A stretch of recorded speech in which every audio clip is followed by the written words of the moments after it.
there was no chance that Amazons would even pursue that route. Lunatics or dictators, it would undermine so much about their place in society. And if they did stumble into that, they'd bury it deep and dark, deeper and darker than even Mr. Griffin could dive. Oh look look look. Rumors of de-aging tech. Catherine almost shrieked with laughter. Yeah, Amazons discover immortality and they use it on each other to make permanent baby dolls instead of, living forever. Not all Amazons were brilliant scientists or master manipulators. Likewise, some littles were either very very paranoid or very very dumb. Most claims of that magnitude, shrink rays and youth serums and body swappers, were done by littles seeking attention or tweeners and Amazons not clever enough to come up with a credible lie. Mr. Griffin was a well-guarded secret, but it would have been naive to think that it was impenetrable.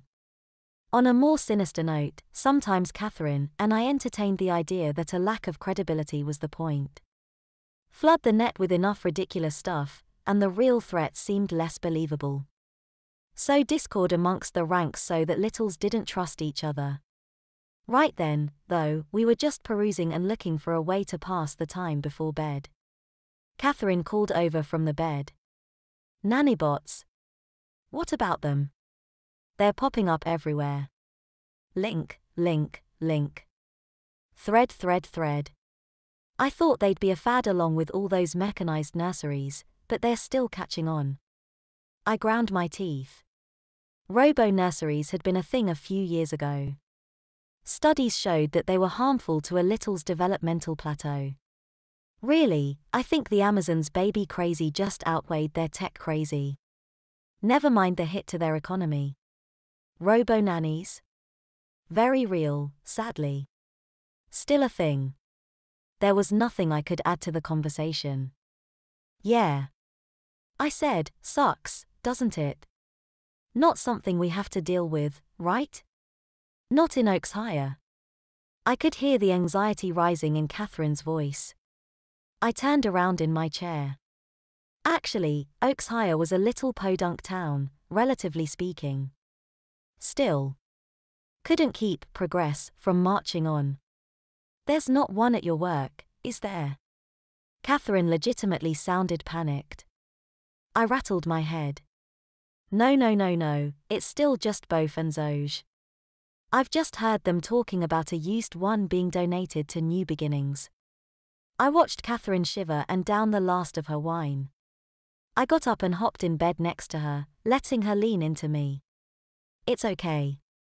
It's not okay. I mean, it's not okay, it sucks. But we're surviving. We nuzzled, rubbing our heads into each other like two cats. Yeah, she said. Yeah. You're right. We held each other for a few minutes, until my computer monitor went to sleep. Catherine sat back up and I scooted over, each of us sharing half of her laptop. We kept digging farther down various rabbit holes.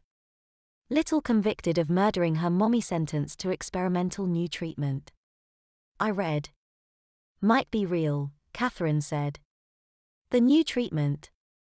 I scrolled down. Yikes. Shit about plastic surgery to mind-dumb the little into thinking they were really an Amazon child. Not typical. Not that, Catherine said.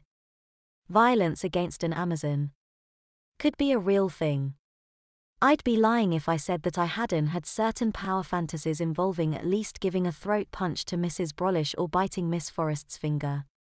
Part of me wishes I could have slammed Bankhead's hands inside her laptop after her quip about childish mindsets. Probably an exaggeration or an accident, I said. Or a cover-up made to look like an accident. Amazons wouldn't ever admit to us being able to hurt them, I said. That'd mess with their worldview too much. To try someone for murder would make them think that we're adults.